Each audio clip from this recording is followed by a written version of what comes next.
Hi price lord ఎలా ఉన్నారు? ఒక అడవిలో పులి గాడిద రెండు కూడా వాదించుకుంటున్నాయి. ఏమనంటే గ్రాస్ అంతా కూడా బ్లూ కలర్ లో ఉంటుందని డాంకీ అంటుంటే టైగర్ అంటుంది లేదు గ్రీన్ కలర్ లో ఉంటుందని ఇద్దరు కూడా వాదించుకున్నాయి.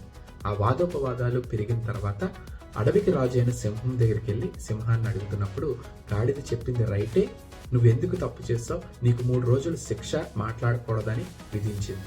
వెంటనే గాడిద నవ్వుతూ సంతోషంగా అక్కడి నుండి వెళ్ళిపోయింది. అప్పుడు పులి అడుగుతుంది, రాజా నీకు తెలుసు కదా గ్రీన్ గా ఉంటది గ్రాస్ అని, మరి ఎందుకు నాకు శిక్ష విధించావు అన్నప్పుడు, నీకు తెలుసుండి కూడా ఎందుకు వాదిస్తున్నావు, రెండోది వాదించడమే కాకుండా నువ్వు నా దగ్గరికి ఎందుకు తీసుకొచ్చావు, అందుకే నీకు శిక్ష విధించారు. ఈరోజు బైబిల్లో కూడా మాట ఉంది, 2 తిమోతి 2:23 నేర్పులేని మూడులు తర్కములను జగడములను పుట్టించినని ఎరిగి అట్టి వాటిని విసర్జించు.